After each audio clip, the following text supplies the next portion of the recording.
बड़ी कवरेज लगातार आप देखने जा रहे हैं क्योंकि संघ मुख्यालय नागपुर पहुंचने वाले हैं प्रधानमंत्री नरेंद्र मोदी।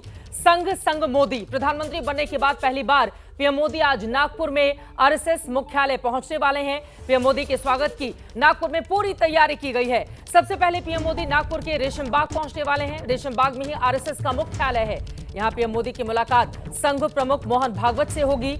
पीएम मोदी संघ के संस्थापक डॉक्टर हेडगेवार और गुरु गोलवलकर की समाधि पर भी जाएंगे और उन्हें श्रद्धांजलि अर्पित करेंगे। पूरे कार्यक्रम के दौरान संघ प्रमुख मोहन भागवत उनके साथ रहेंगे। पीएम मोदी दीक्षा भूमि भी जाएंगे। दीक्षा भूमि में ही संविधान के निर्माता डॉक्टर भीमराव अंबेडकर ने बौद्ध धर्म की दीक्षा ली थी। इसके बाद प्रधानमंत्री वासुदेव नगर जाएंगे, जहां पर आंखों का बड़ा अस्पताल माधव नेत्रालय बनाया जा रहा है। पीएम नई बिल्डिंग के लिए भूमि पूजन करेंगे और यहीं पर प्रधानमंत्री नरेंद्र मोदी का बड़ा संबोधन भी होना है। थोड़ी देर के बाद नागपुर पहुंचने वाले हैं प्रधानमंत्री नरेंद्र मोदी। पीएम बनने के बाद उनका ये पहला दौरा और यहां पर अलग अलग तस्वीरें हम आपको दिखा रहे हैं। आप देख पा रहे हैं आरएसएस संस्थापकों को श्रद्धांजलि देने के लिए पहुंच रहे हैं, चाहे वो गुरु गोलवलकर हो, डॉक्टर हेडगेवार हो। माधव नेत्रालय में शिलान्यास का लंबा चौड़ा उनका कार्यक्रम है। सबसे ज्यादा महत्वपूर्ण यह है कि पीएम पद की शपथ लेने के बाद 2014 में पहली बार यानी कि 11 सालों के बाद वो संघ मुख्यालय जा रहे हैं। इसी वजह से सभी की निगाहें, क्योंकि अपने शताब्दी वर्ष मना रहा है आरएसएस। 100 साल पूरे होने वाले हैं उसके, और उसके ठीक पहले कई बड़े बड़े कार्यक्रम भी उसकी ओर से अलग अलग जगहों पर आयोजित किए जा रहे हैं। फिलहाल ये तस्वीरें इस वक्त आपके सामने है। माधव नेत्रालय आई इंस्टीट्यूट का नया विस्तार भवन है, जहां पर प्रधानमंत्री नरेंद्र मोदी पहुंचने वाले हैं। उनके कई अलग अलग कार्यक्रम हैं। स्मृति मंदिर भी जाएंगे। आरएसएस के संस्थापक डॉक्टर हेडगेवार का स्मारक है। पीतल धातु से बनी हुई है डॉक्टर हेडगेवार की मूर्ति। और आपको बताते चले कि 5 अप्रैल 1962 को स्मारक का उद्घाटन हुआ था। लेकिन नरेंद्र मोदी शपथ लेने के बाद पीएम की पहली बार जा रहे हैं, क्योंकि इसके पहले बतौर मुख्यमंत्री तो वो जा चुके हैं। लेकिन आज जब पीएम नागपुर से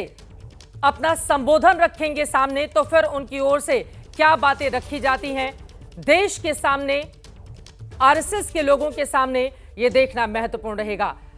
और इस वक्त हमारे साथ कई खास मेहमान स्टूडियो में जुड़ चुके हैं। वरिष्ठ पत्रकार विजय त्रिवेदी जी हमारे साथ मौजूद हैं। राकेश शुक्ला जी भी हमारे साथ जुड़ चुके हैं। दिल्ली से जुड़ रहे हैं संघ विचारक राकेश सिन्हा जी। सभी का बहुत बहुत स्वागत है। मुझे लगता है सबसे पहले राकेश सिन्हा जी आपसे ही शुरुआत करते हुए, बतौर प्रधानमंत्री पहली बार जा रहे हैं नरेंद्र मोदी आरएसएस के दफ्तर, जो बड़ी बातें आपकी निगाह से देखने वाली हैं, क्योंकि सभी देशवासियों की नजर इस बात पर टिकी हुई है, वहां पर जाएंगे, क्या क्या करेंगे, आरएसएस चीफ के साथ किस तरह की बॉडी लैंग्वेज रहती है और क्या संबोधन के दौरान बोलते हैं नरेंद्र मोदी। राकेश जी।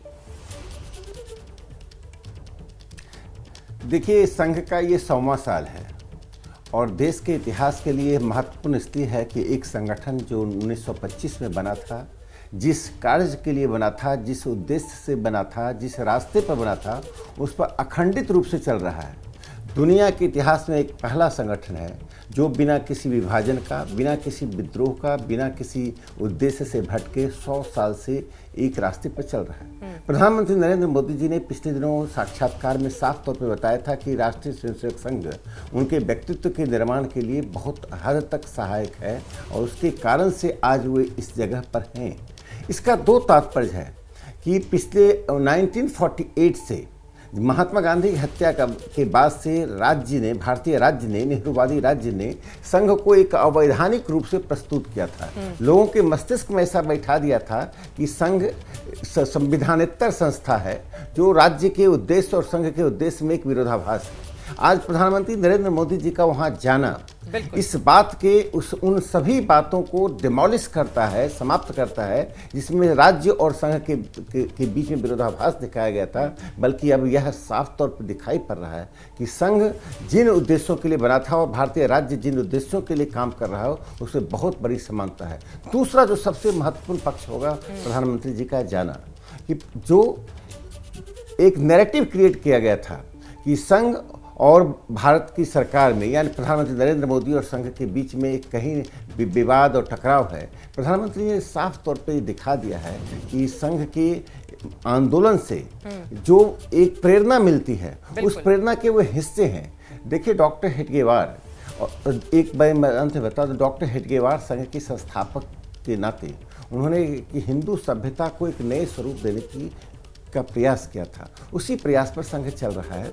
आज जब सरसंघ चालक मोहन भागवत जी के साथ प्रधानमंत्री मोदी वहाँ विद्यमान जी। होंगे और श्रद्धांजलि देने के साथ साथ जो माधव नेत्रालय, जो संघ के प्रयास से, संघ के स्वयंसेवकों के प्रयास से एक चिकित्सालय की स्थापना हुई है, उसका उद्घाटन करेंगे। ये साफ तौर पर बताता है कि राष्ट्रीय स्वयंसेवक संघ अब वह संगठन नहीं रहा जिस संगठन से वैर भाव के साथ गांधी नेहरू परिवार जीती रही है। यह संगठन वह है जिसके साथ कदम ताल करके ही भारत एक संपन्नता और परम वैभव की ओर बढ़ सकता है। ठीक है, एक भावनात्मक लगाव नरेंद्र मोदी का आरएसएस के साथ यकीनन संघ के प्रचारक के तौर पर उन्होंने अपनी जगह बनाई और उसके बाद देखिए जब बतौर प्रधानमंत्री वो वहां पर पहुंचेंगे। लेकिन राकेश जी, मैं आपसे ये भी जानने की कोशिश करूंगी कि ये 11 साल क्यों लग गए, इसके पीछे की वजह क्या रही। लेकिन उसके पहले जल्दी से दर्शकों को बता दें, पीएम मोदी का आरएसएस से रिश्ता बरसों पुराना है, ये किसी से छिपा भी नहीं। प्रधानमंत्री मुख्यमंत्री बनने से पहले मोदी आरएसएस के प्रचारक हुआ करते थे। देश के अलग अलग इलाकों में बतौर प्रचारक वो घुमा करते थे। आरएसएस के ड्रेस में उनकी कई तस्वीरें भी आप देख चुके होंगे। लेकिन आरएसएस से उनका रिश्ता कैसे जुड़ा, ये अपने आप में एक दिलचस्प किस्सा है। पीएम मोदी ने अभी 2 हफ्ते पहले ही अमेरिकी पॉडकास्ट में अपने और आरएसएस के बीच के रिश्तों को लेकर जानकारी साझा की थी। उस पॉडकास्ट का एक हिस्सा आपको सुनवाते हैं। वैसे ही मेरे यहाँ राष्ट्रीय स्वयंसेवक संघ की शाखा चलती थी। शाखा में तो खेलकूद होता, लेकिन देशभक्ति के गीत होते थे। तो मन को जरा बड़ा मजा आता था, एक मन को छूता था, अच्छा लगता था। तो ऐसे ही करके हम संघ में आ गए। तो संघ के एक संस्कार तो मिले कि भाई कुछ भी सोचो करो, अगर वो पढ़ते हो तो भी सोचो कि मैं इतना पढ़ूं मैं देश के काम आऊं। और दुनिया में इतना बड़ा स्वयंसेवी संगठन कहीं होगा ऐसा मैंने तो नहीं सुना है। करोड़ों लोग उसके साथ जुड़े हुए हैं। लेकिन संघ को समझना इतना सरल नहीं है। संघ के काम को समझने का प्रयास करना चाहिए।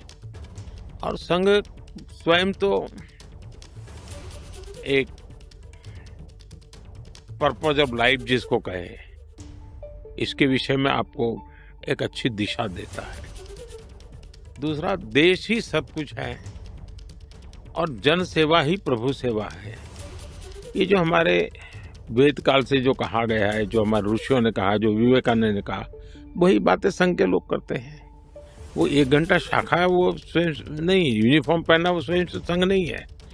तुमने समाज के लिए कुछ करना चाहिए। करीब 1.25 लाख सेवा प्रकल्प चलाते हैं वो, और किसी सरकार की मदद के बिना, जो समाज की मदद से लेबर मूवमेंट जो लगे हैं, उनका नारा क्या होता है? Workers of the world unite. दुनिया के मजदूरों एक हो जाओ, फिर देख लेंगे, ये भाव होता है। ये मजदूर संघ वाले क्या कहते हैं, जो आरएसएस की शाखा से निकले हुए स्वयंसेवक मजदूर संघ चलाते हैं, वो कहते हैं वर्कर्स यूनाइट द वर्ल्ड। वो कहते हैं workers of the world unite, ये कहते हैं वर्कर्स यूनाइट द वर्ल्ड। ये कितना बड़ा वाक्य 2 शब्दों में इधर उधर है, लेकिन कितना बड़ा वैचारिक बदलाव है। तो मेरा ये सौभाग्य रहा कि ऐसे पवित्र संगठन से मुझे संस्कार मिले जीवन के।